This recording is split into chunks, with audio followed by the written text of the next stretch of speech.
ಕೇವಲ 12 ರೆಕಮೆಂಡೇಶನ್ ಅಷ್ಟೇ ಅವರು ಇಂಪ್ಲಿಮೆಂಟ್ ಮಾಡಿದ್ದಾರೆ. 193 ರೆಕಮೆಂಡೇಶನ್ಸ್ ಅಂಡರ್ ಇಂಪ್ಲಿಮೆಂಟೇಷನ್ ಇವೆ. ಗೌರ್ಮೆಂಟ್ ಲೆವೆಲ್ನಲ್ಲಿ 192. ಅಂದರೆ ಈ ಪ್ರೋಗ್ರೆಷನ್ ಅಷ್ಟು ಸಮಾಧಾನಕರ ಇಲ್ಲ.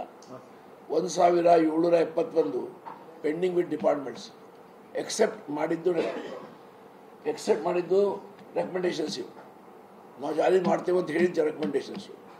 ಸೊ ಇದು ಆಗಬೇಕಂತ ಮುಖ್ಯಮಂತ್ರಿಗಳು ಹೇಳಿದರೆ ಅವರು ಸಹ ಕೊಟ್ಟು. ನಾನು ಸಹ ಪರ್ಸನಲ್ ಡಿಒ ಲೆಟರ್ಸ್ ಬರ್ತೀನಿ ಎಲ್ಲರಿಗೆ, ಚೀಫ್ ಮಿನಿಸ್ಟರ್ಗೆ, ಎಲ್ಲ ಮಿನಿಸ್ಟರ್ಸ್ಗೆ, ಸೆಕ್ರೆಟರೀಸ್ಗೆ, ಚೀಫ್ ಸೆಕ್ರೆಟರಿಗೆ ಎಲ್ಲ ಪರ್ಸನಲ್ ಡಿಒ ಲೆಟರ್ಸ್ ಬರೆದಿದ್ದಾರೆ.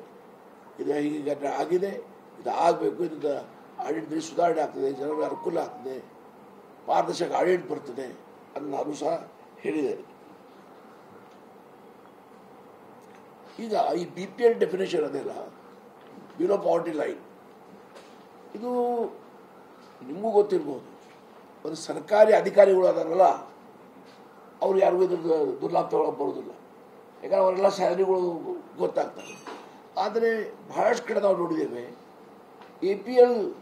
ಬಹಳಷ್ಟು APL ಜನರಿಗೆ ಬೆನಿಫಿಟ್, ಬಹಳಷ್ಟು ಅಲ್ಲ ಕೆಲವು BPL ಜನರಿಗೆ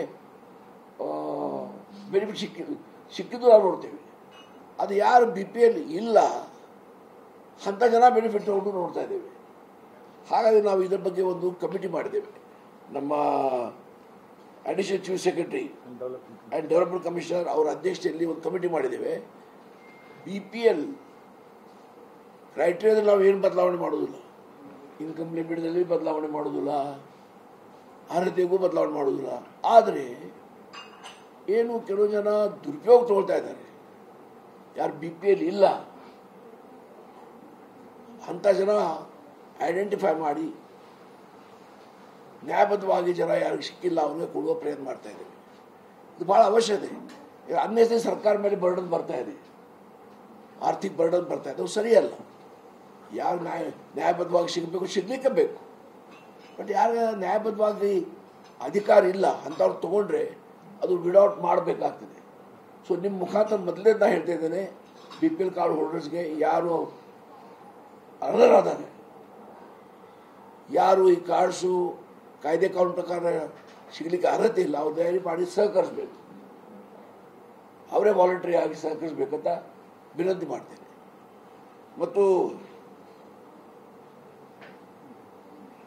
ನಾವು ಕೆಲವು ಡಿಪಾರ್ಟ್ಮೆಂಟ್ಗಳು, ಬೋರ್ಡ್, ಕಾರ್ಪೊರೇಷನ್ಗಳು ಸಹ ಎಲ್ಲೆಲ್ಲಿ ಮರ್ಜ್ ಮಾಡಲಿಕ್ಕೆ ಸಾಧ್ಯ ಇದ್ರೆ ಆಡಳಿತ ಮೇಲೆ ವೆಚ್ಚ ಕಡಿಮೆ ಆಗಬೇಕು. ಅವಾಗೇನಾಗ್ತದೆ, ಸಿಬ್ಬಂದಿ ಅವಶ್ಯಕತೆಯೂ ಕಡಿಮೆ ಆಗ್ತದೆ, ಬೇಗನೆ ಕೆಲಸ ಆಗ್ತವೆ.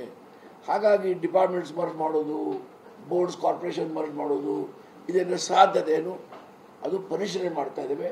ಇನ್ನೂ ಅದರ ಬಗ್ಗೆ ಯಾವುದು ನಿರ್ಣಯ ಆಗಿದ್ದು ಇರುವುದಿಲ್ಲ.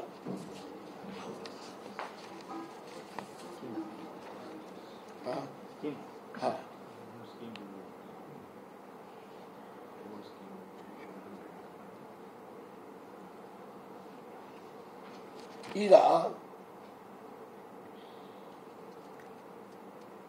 ಸರ್ವಿಸಸ್ಗಳು ಪಾರದರ್ಶಕವೂ ಇರಬೇಕು, ಸರಿ ಸಮಯದಲ್ಲಿ ಇರಬೇಕು, ಎಫಿಷಿಯೆಂಟು ಇರಬೇಕು, ಡೆಲಿವರಿನೂ ಟೈಮ್ನಲ್ಲಿ ಆಗಬೇಕು. ಆ ದಿಕ್ಕಿನಲ್ಲಿ ನಮ್ಮ ಸಿಟಿಸನ್ಸ್ ಅಂದರೆ ಏನ್ರಿ, ನಾಗರಿಕರ ಸೇವೆಗಳು ಏನಿವೆ ಆ ಸೇವೆಗಳಲ್ಲಿ ಯಾವುದೂ ಕೊರತೆ ಆಗಬಾರ್ದು. ಇನ್ ಟೈಮ್ ಅವು ಆಗಬೇಕು. ಸಮಯ ಭಾಳ ಇಂಪಾರ್ಟೆಂಟ್. ಆಗೋ ಕೆಲಸ 24 ಗಂಟೆ ಇರೋದು 8 ದಿವಸ ಅದು ಏನು ಉಪಯೋಗ ಅದು. ಹಾಗೆ ಅದು ಸಹ ನಾವು ಎಲ್ಲ ಅದು ಯಾವ ಪ್ರಕಾರ ಮಾಡಬೇಕು ನೋಡಿ. ಆನ್ಲೈನ್ ಸರ್ವಿಸಸ್ ಮಾಡೋ ಬಗ್ಗೆನ ನಾವು ಥಿಂಕ್ ಮಾಡ್ತಾ ಇದ್ದೀವಿ. ಈಗ ಎಲ್ಲ ಆನ್ಲೈನ್ ಸರ್ವಿಸಸ್